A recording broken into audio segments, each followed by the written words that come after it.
Join us later.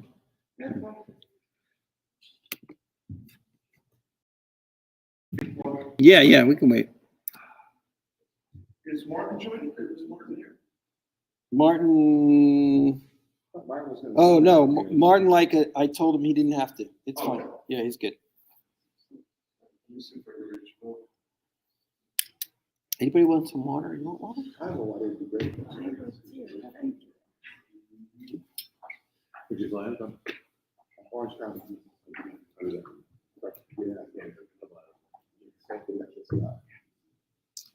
I mean, I didn't know JSX, they did the JSX service out. I was in the air like 36 months. In LA. I thought you were in Thousand Oaks. You went to LAX? No, Burbank. You went I to live in Burbank. Sherman Oaks, so I fly out of Burbank normally to come here because it's just so easy. It's easier. Small. It's a small little airport. Yeah, I only go out of LA if I'm going to like New York or Right. overseas. Right. I flew out of JFK. It was actually really, really good. Didn't have any problem. Went to long-term parking. Took the train over to the flight, and it was great. It was probably the most relaxing. Next week I got to fly into JFK and out of New York. Right. There's that train out of New York. It's like 20 minutes from Penn to Yeah. the airport. It's not too bad. Yeah.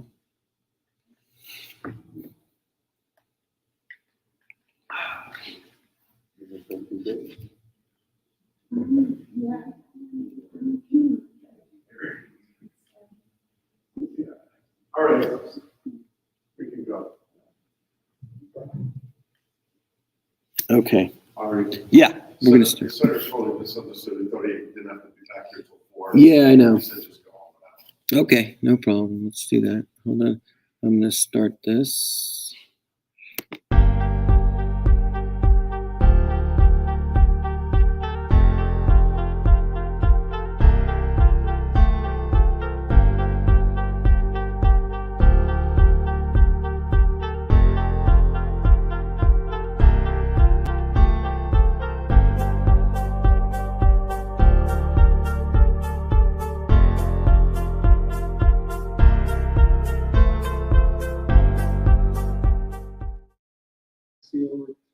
Okay. Good afternoon, everybody. I guess this is our last panel. Thank you for hanging around, because I know you all have very important things to do on the casino floor. Or whatever else you're doing today. My name is Bill Pesco III. I like to go by BP3 in the industry. I'm a partner at Princeton Public Affairs Group. We're not here to talk about my background, but I hope we can inspire some conversation here, because I think this is a very important issue, a seminal issue for creating a more sustainable industry, not just across casino, poker, sports betting, horse racing, lottery, but particularly the topic at hand in esports, as we're starting to socialize and educate politicians and regulators across the country. And what's that? Oh, I have to stand over here. Here. Oh, there you go. I'm sorry. Get your mark. I'm sorry. Here we go. I have to stand in the camera. I thought I'd be blocking somebody on. So part of the reason, particularly Bo Gray and I are here, is we're involved in an organization which was established out of the UK by the largest online gaming operator in the world, publicly traded, Entain. You know, they're partnered in the US with MGM, Entain. MGM creates BetMGM. And they have decent market share. They're number 3 in most jurisdictions after the Daily Double, I like to call it, FanDuel and DraftKings.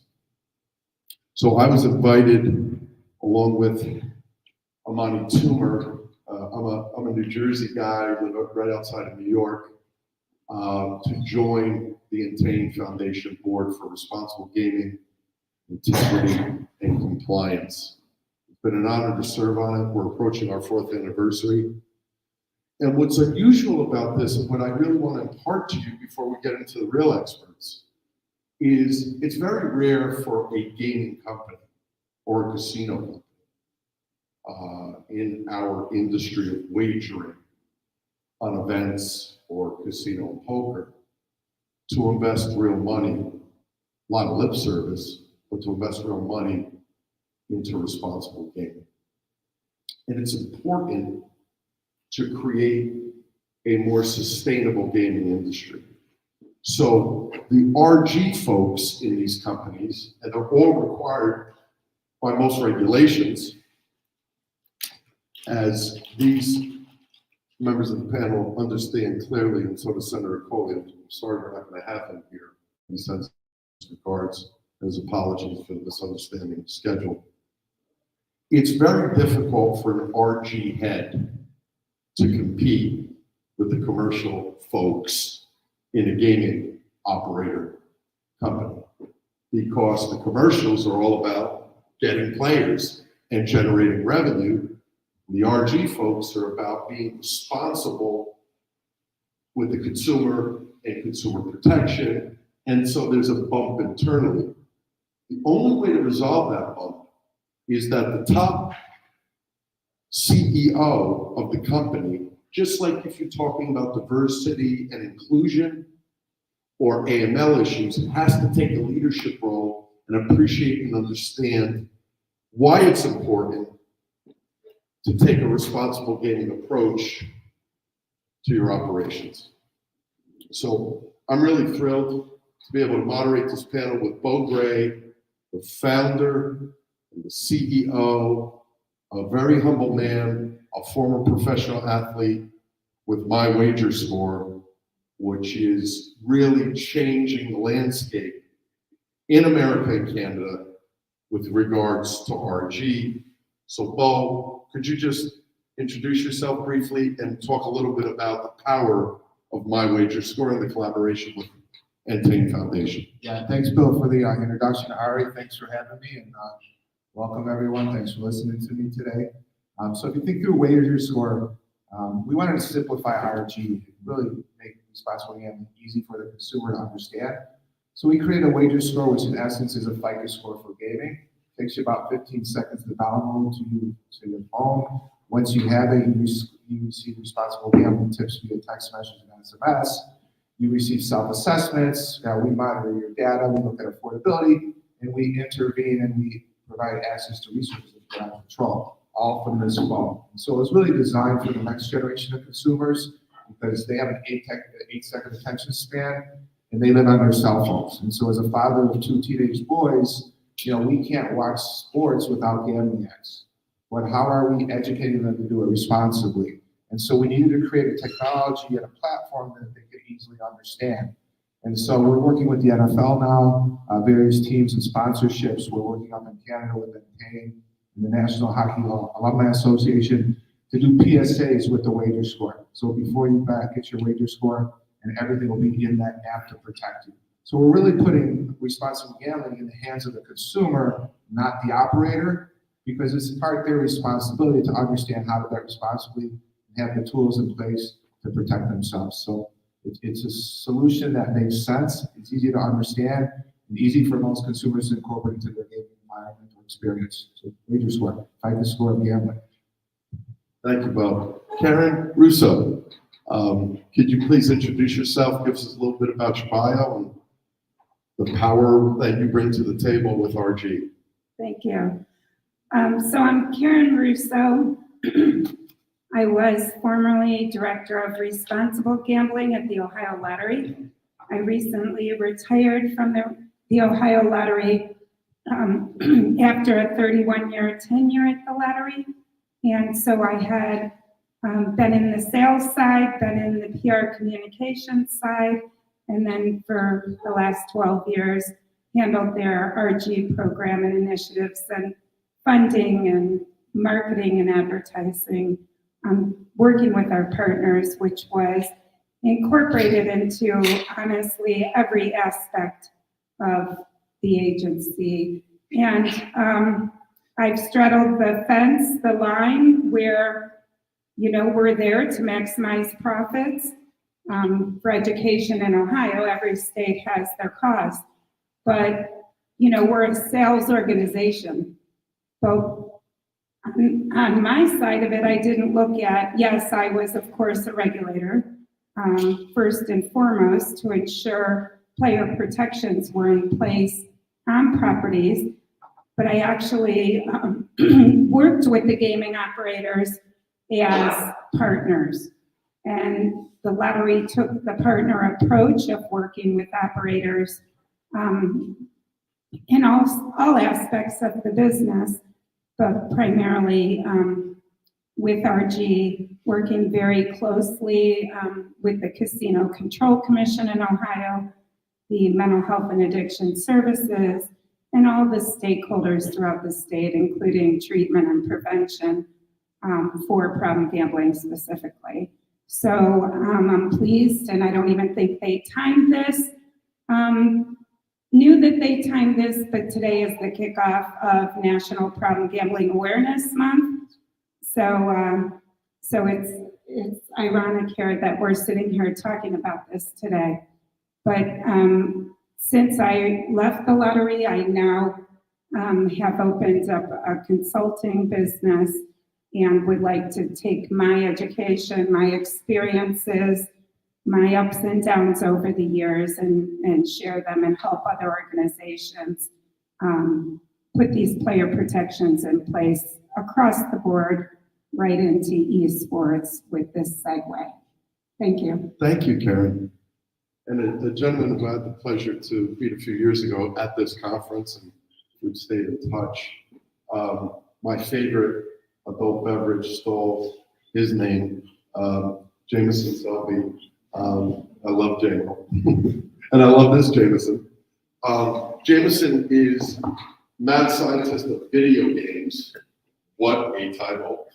And an international iGaming strategist, and somebody who's unique to be in his position, to be as successful as he has been, to also come back home and understand the importance of consumer protection in RG. Jameson? Thank you. Some Jameson later.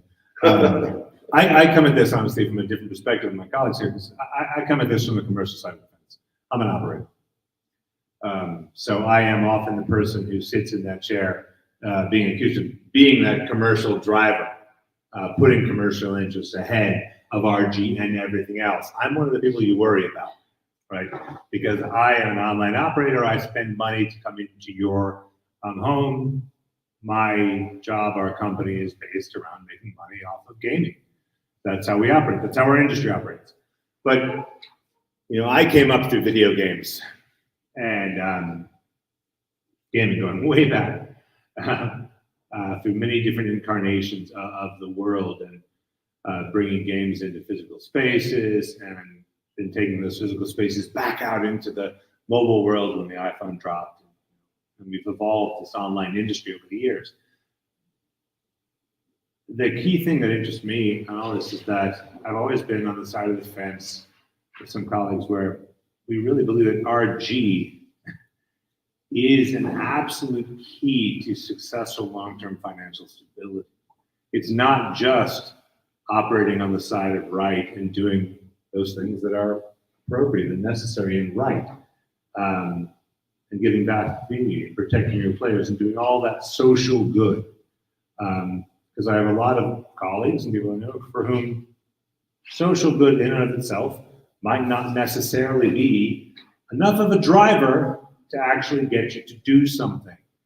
But I do not personally believe that RG and social good and commerce are inherently at odds. You said the word stability, and I think we've learned a lot of things in the ups and downs of these years. If you want to stay in business, especially as esports rises and begins to popularize around the world, and we begin to create new games and explore new gaming topics, and it might not work today, but you know what? Give it 3 years. We'll figure it out. Keeping these new players in, keeping people who've grown up in an online-only environment, keeping them having a good time, keeping your company viable, I think RG is going to be an absolute commercial necessity to succeed and stay alive and compete. It's a competitive advantage, not just a social good. Yeah, so it's not just about doing the right thing, the ethically communal responsible thing, but there's also commercial value. I don't think those two are, I sometimes feel like I get into conversations and people present these as if they are in opposition. In order to do the ethical good, in order to have a strong RG program, you must take a hit commercially. I don't think that's true if you do it right. I think that is a mistake that actually opens up a commercial opportunity for people who do it well. Yeah, we know, Jameson, Karen, and Bo, what happened in some of the European jurisdictions like Sweden. A massive outflow of commercials, advertising, requiring players not really caring. I said what I'm going to share and impart with you at G2E, which, as you know, is the second largest global gaming conference in the world, which takes place here at the Convention Center every year. I've been coming for about 15 years. I'm formerly strictly a brick and mortar based gaming attorney and lobbyist, and then got into the online space about 12 years ago with 37 offshore illegal books that I had to get an attorney general opinion to verify that I could take the resources to try to bring sports betting into the US outside of Vegas. And that was a 10-year battle. Ted Olson, the famous Solicitor General under George Bush, was on the side of the industry, and Robert Clement was on the side of the NFL and all the leagues who were opposed, imagine that, to sports betting. Young folk today, kids, when you tell them that, they're scratching their head. They're like, what are you talking about? The NFL, the NHL, the NBA, they've all embraced sports wagering. No, they didn't originally. We saw the trampoline effect from DFS, Daily Fantasy Sports, and we put in our briefs to the courts, Judge Shipp at the Federal District Court in New Jersey, and then the Third Circuit Court, and then on to the Supreme Court, the power of enabling consumers to wager on events in professional sports and NCAA, and what that does to the benefit of the leagues. Why did the NFL do this? Why did the leagues do this? Why did the NCAA do it?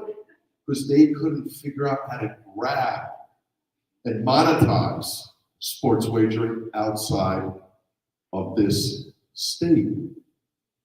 Very few people know this. I didn't know this. And I used to place a punt from the moment I was in high school and got the ticket put in my locker. Every bet in the history of legal sports betting in this state, the NFL took a clip of the ticket. But they didn't want you to know that, because they said it would impact the integrity of the game. What I really want to impart to you today is, as this industry, which is in its infancy, wagering on esports, right? Not many jurisdictions that allow it in the US. But as we're growing, we need to be mindful about protecting that consumer. And we can't look at that consumer as my clients did for decades. First in Nevada, then in Atlantic City, and then as we grew throughout Pennsylvania, Connecticut, and so on and so forth. How did the casino brick and mortar retail industry look at the gambling addicted customer? Does anybody know? It was their VIP customer. Oh, 10,000, he spun out, he's got nothing left in a bank account, give him another marker. This industry, the online industry, cannot afford to do that. And I think we need to do a better job of educating politicians, elected officials, and governors who make these policy decisions to understand the best way to impact the black market, the best way to create jobs and tax revenue, and most importantly, the best way to protect the consumer is to regulate it and legalize it. Why is that? Because let's take two examples there are many examples, but two I feel comfortable sharing, Bovado and Bobo. Every state in this nation, consumers far more than in the legal market, are betting in the black market with those two entities, and many, many more. Those entities didn't have to go through what Jameson's company has to go through, what Bo has to go through, what Karen as a regulator has to go through in a legal market. Huge spend on compliance, huge spend on acquiring a license, huge spend on staying compliant. They're just raking the money in without all those costs, and they are profitable. No tax. So the most powerful message this industry needs to understand to deliver, and Martin Litchka, who would have been here, who's a dear friend, and knows Karen and Jameson, a dear friend of Bo and mine, and a client of mine, is Martin Litchka, who's been providing a leadership role throughout North America. He's the head of regulatory affairs for Entain. He's the head of responsible gaming for Entain. And his job is to get out there and educate politicians that by not regulating and by not legalizing these various verticals, like sports betting, like lottery, like horse racing, like esports, like casino and poker, is to regulate. So, question. When does the industry cross the Rubicon and understand as a whole, okay? Because what Bo has had to go through, what Karen went through in her former job before she entered the private sector, and I know what you go through every day, is unique. It's somewhat isolated. People kind of sticker, right? Why is he concerned about RG? It's just a burden. When do we realize here that we have to learn from the lessons of the European market?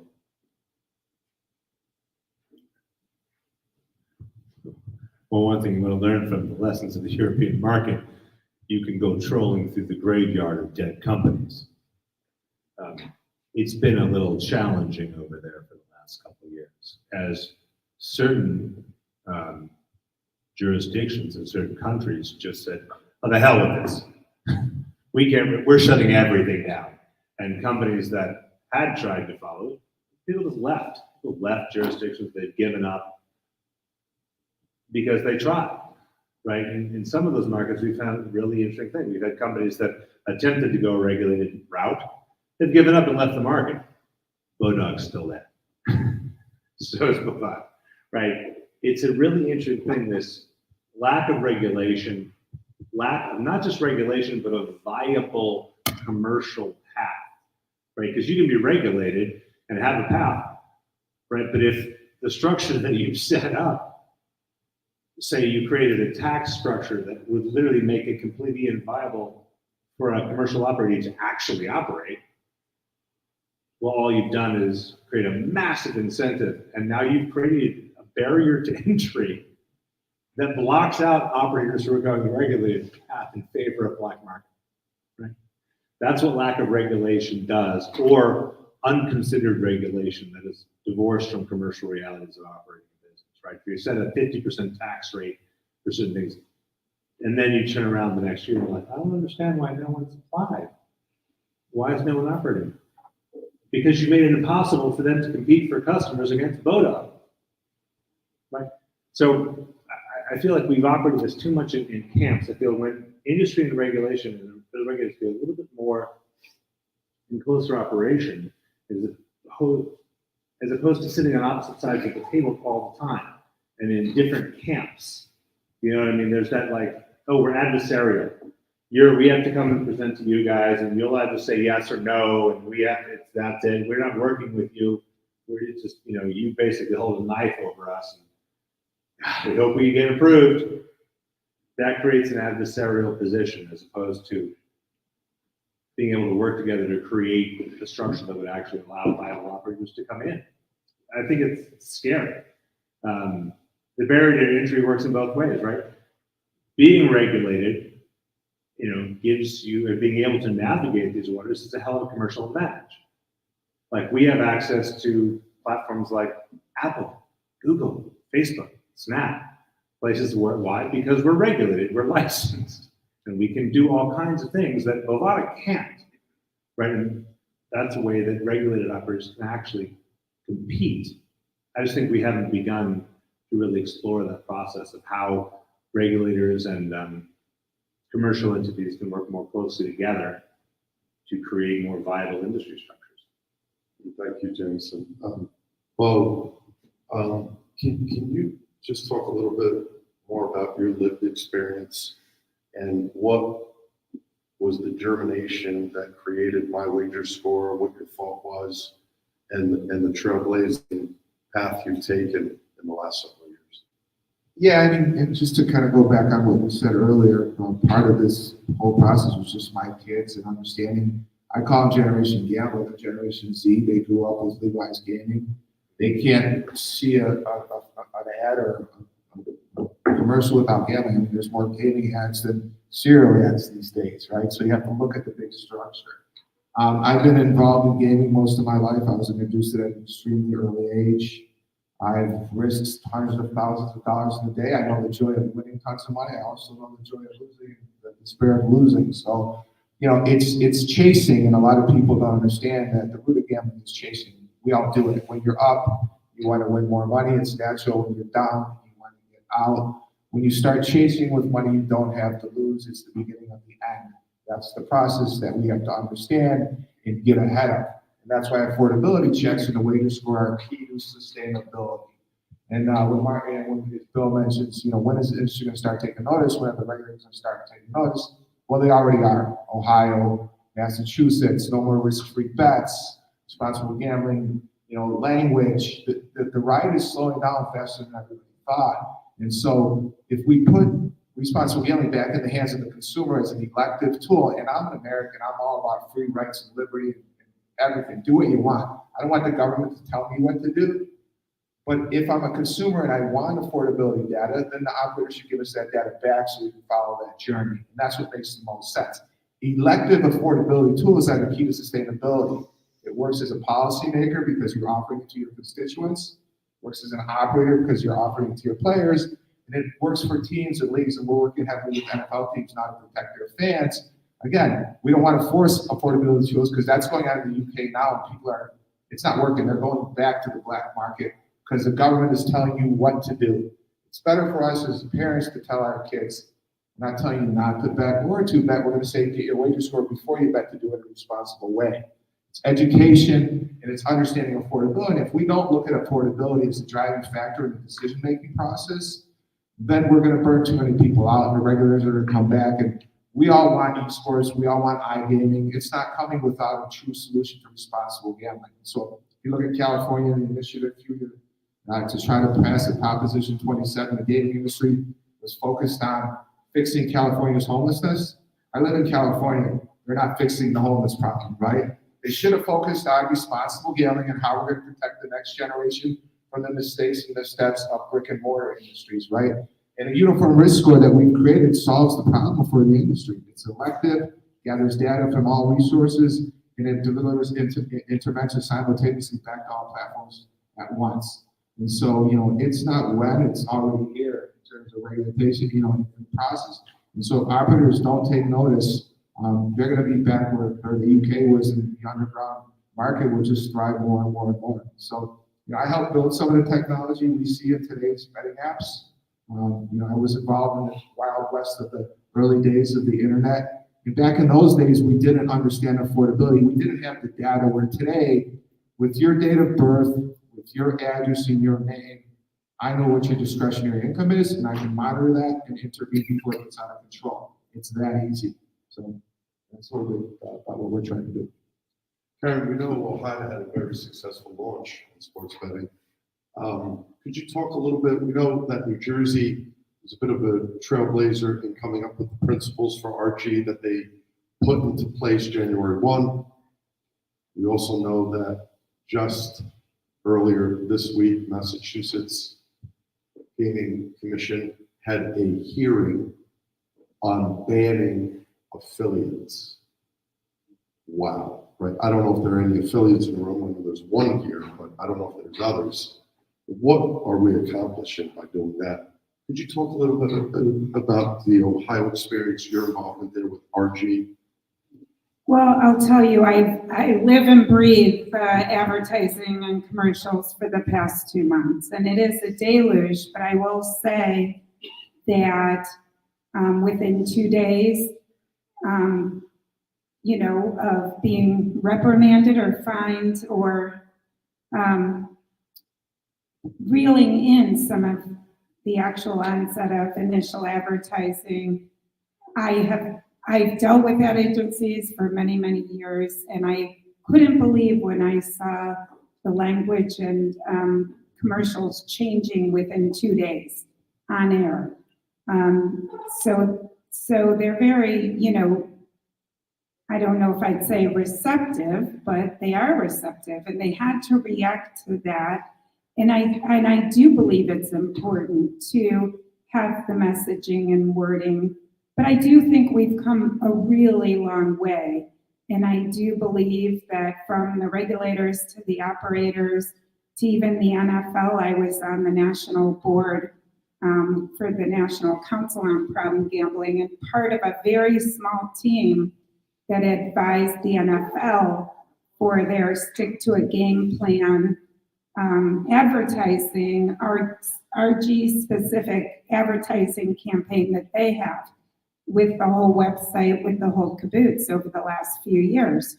So I do believe we've come a long way, and the bottom line is, yes, there are, a number of people, I think more than what's even out there percentage-wise, if we're looking at 5% or the 2 to 3% nationally, but that, are falling into that problematic behavior. And so we have a renowned treatment provider right here in the room for gambling treatment. So to connect, it's our obligation to connect those individuals to there. In regards to sustainability, I mean, the lottery doesn't want those individuals playing, the casinos don't want those individuals, because they're not going to be long-term customers, right? So when you're looking at the progression over the years, when I had 5 titles, I think, from problem gambling advocate to, responsible gambling to corporate social responsible director, and then to ESG now. So it encompasses the whole environmental, social, and governance, right? So that right there brings you to the sustainability of a profitable organization. And I think every state has come a long way, nationally here in the US, internationally, but it's the same discussion, whether we're here, we're in the UK, we're in Canada, we're having the same discussion. It's more than just the old line, bet with your head not over it, right? It's not just a check the box thing with a 1-800 number on the consumer facing page. If anybody has any questions, just put your hand up, because we're going to wrap soon.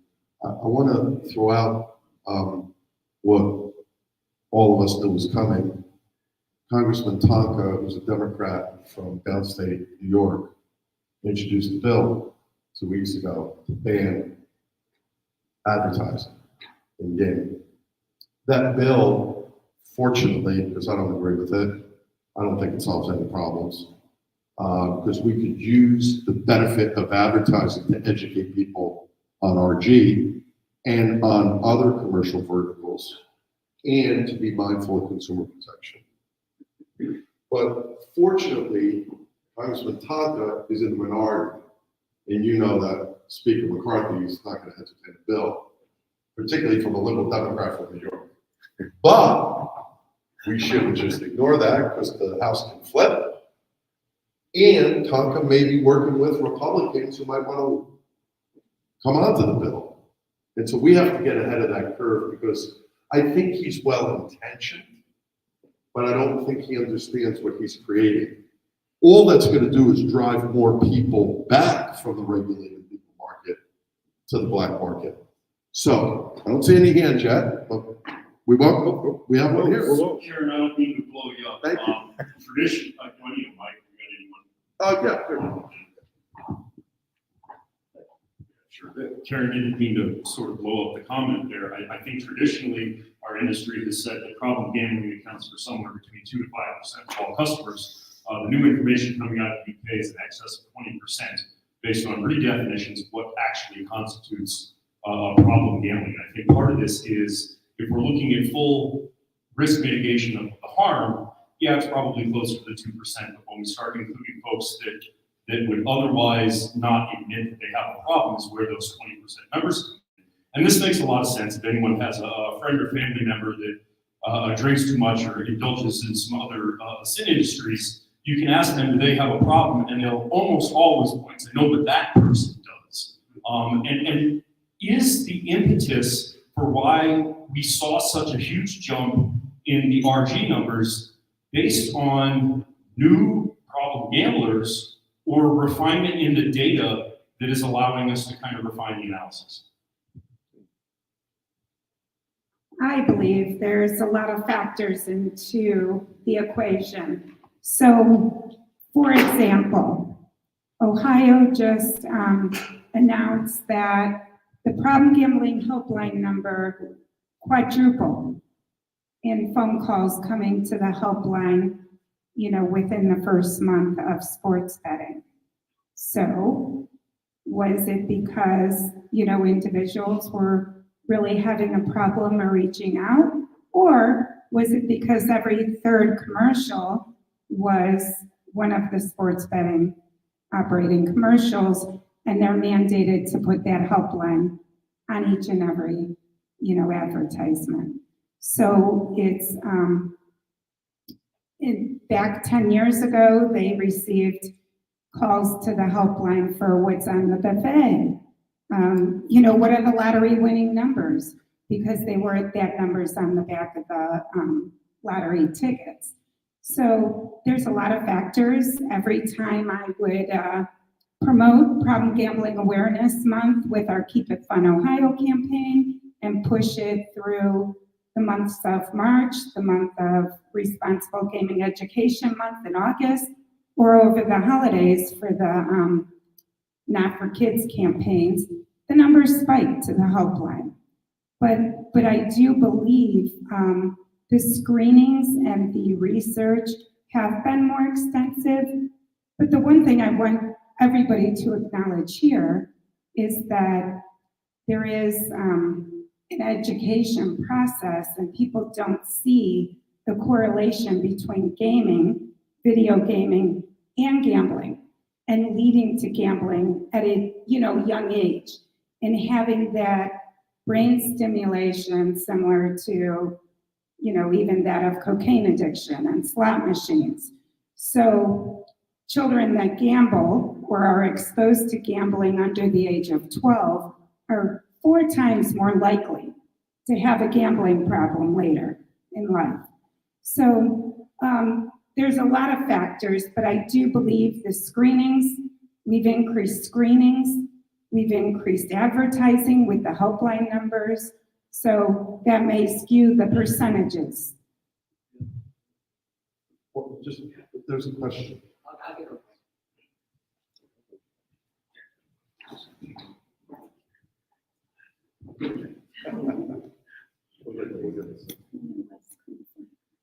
Thank you. I'm Jody Bechtold. I'm actually a gambling addiction treatment specialist. And I love the RG world out there because there's not enough of me. There's probably never going to be enough of me. But we've got to actually add more of me with all the states that are expanding. So I'm curious, from your perspective, how do you see RG expanding and including us in the conversation and being able to really bridge that gap? For ourselves, we see it as partnering with, folks like you, people that when we notice there's a problem with the player through our technology, they need access to resources. And that's what it all comes down to. Okay, you put an 800 number up. You educate someone about responsible gambling, but then when they do have a problem, how do you get them the resources? So we're working with Kindbridge, for example. And so if we notice a player is getting over their skis, the first step is a self-assessment question, through the app. Hey, ask yourself one of these gambling-related questions. If you answer yes, click on to talk to a counselor. I think we have to use technology to combat technology. I mean, we're still talking about brick and mortar solutions to responsible gambling when it's a digital enterprise. And so that's why we created the Wager Score, because it's easy for the consumer to understand and access, and everything is here: education, assessment, intervention, and resources. So where we look at, folks from your community, counselors, specialists, it's to man the lines, just to help with the assessments. It's, when we see, a mass exodus and people that need help, we can steer them toward your direction. And I think Bo just hit the nail on the head in respect to iGaming or, any type of esports or online.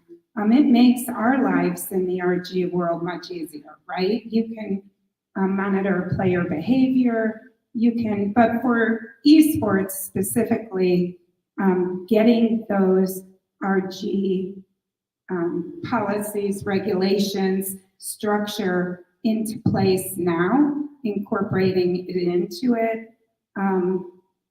in every aspect, from training to education to marketing, and getting the information for the treatment providers or the help, right? So having that subtly available behooves everybody involved, really. I was gonna add, I think there's a really interesting era that we're going into, and I think and WagerScore is such an interesting vanguard of what I think is going to be a really interesting and vibrant industry.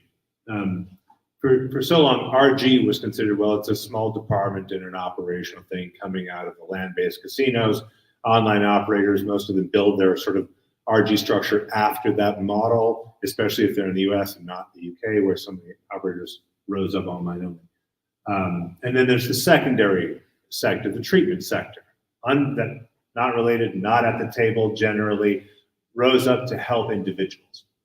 There's now this third space, an entire another group of companies rising up that aren't inside the operational sphere. They're providing a service, not just to the operators, but directly to the players, but to the operators as well. And you've seen this in healthcare. We're seeing this in so many different aspects where technology and human behavior intersect, where we're seeing different tools, different companies creating, whether it's monitoring tools, it's whether it's meditation or counseling of every stripe, shape, and form tied to actual physical monitoring devices. It's an entire new world. And I think building out these tools in such a way so that they exist out there for players independent of operators, but also where operators can tie into it too, because it makes good business sense to do so. I think that's a really interesting space, and I think it's going to be a vibrant one in the years to come. So we have one more question I'd like you to offer it, please. So my name is Zach. I'm from Arkansas, retail and online sports.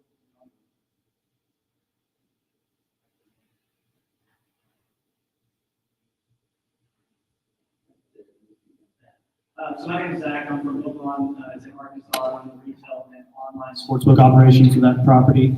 And my first question for Mr. Gray: for those that are using WagerScore and you identify them as potential, problem gambler, they do have some RG problems, do you actually contact the operators as well to look them in on that, or is that something solely between WagerScore and the user? So there's two paths to entry through WagerScore. As a consumer, you can come get your WagerScore and we can monitor your activity through the data that you share with us. So we intervene directly back to the consumer. As we start building relationships directly with sportsbooks in phase 2, the idea is that we can share it back to the operator as well. And so the idea is that one of the unique things in our patents are we can deliver interventions simultaneously across multiple platforms, operators, and devices at the same time. So not only do you get that on your phone, you get it on the operator app, you get it everywhere in the ecosystem. We know most problem gamblers have multiple accounts with multiple operators. So yeah, we want to work with partners. And so we had a unique situation with Betfred and the Cincinnati Bengals where Betfred brought us in to be their RG partner because it was important to the Brown family. They wanted real safeguards for their fans. So we had the first three-way partnership, and the second that we were doing with NPAIN, and that went up in Canada, where we work directly with the operator, deliver the consumer, share the data, and intervention all the way across all platforms. Wonderful. And then this one for the group, I have not read all the state's regulations in terms of RG, but the few that I have, I feel like they've really, grown. It's doing well. I know within our platform, there are many different things, whether it's timeout, self-exclusions, limiting how much you can deposit, and all of that is user controlled, very easy to do. Is there anything you feel like that's missing right now that these platforms? Those tools, when you look at the younger generation, 18 to 24, which I pay close attention to, they have the biggest problem. Less than 1% are using those tools, which means we're not really delivering in a way that they understand them, right? So I think how we deliver that messaging is important because, again, we're showing the statistics that they're not using those tools. And so that's kind of what I think is the biggest problem. So in wrapping up here, two things. I want to first of all thank Ari and Ben for another extraordinary 3-day conference. Ari, thank you for having us. In closing here, and I'd love to talk to you at a sidebar, sir, Mr. Arkansas. I know I'll get in trouble for this later, but so be it. Being a Patterson, Jersey guy, I don't care. We are really honored and privileged to have a Mowbray's partner, somebody who's not only talking the talk, but really delving down into communities across the country with Oak Out Hunger and Give Better, the former NBA superstar from the New York Knicks, Charles Oakley. Yeah, it's going to be Charles, great to see you. Ladies and gentlemen, have a great rest of your stay. Thank you, Ari, so much. Thank you. Thanks for listening to us. Thank you so much. Thank you, Karen. Thank you so much. Thank you both. Mr. Oakley, Mr. Gray, and Mr. Pascal, they want to see you in the booth, the media booth, so give a few words there before you head out. And if you need to talk to Mr. Arkansas, I'll be happy to. Anyway, so thank you guys so much. I really do appreciate it. This is always very difficult to do every year. We keep doing it. I've never given up. I haven't given up. I've been in the gambling side of the business for over 20 years. I know that Mr. Gray's had a lot of, the guy was actually in a van sleeping across the country, went from college to college and was spreading the word on WagerScore. And it's when you have passion for something, it's what you do. And I think that the RG community has that passion because it's not just about having a good time, but also watching for your fellow man so that they don't get into a situation that they're going to really hurt themselves because they're destitute. So we're watching out for them, and that's very important when you deal with the younger audience as well. Going to thank you very much again, and we'll see you all in Atlantic City, October 18th to 19th. Also, if you're during the rest of the year, we started an organization called GetItGlobal.org. Check out Geta Global. It's GETA Global.org. Sign up, and you can get some newsletters and information. We're going to be doing webinars as well. We'll have an RG webinar eventually, and we'll do all those things to make sure that we're moving the industry with technology and esports in the right direction. Thank you very much. Have a good day. Safe travels, everyone.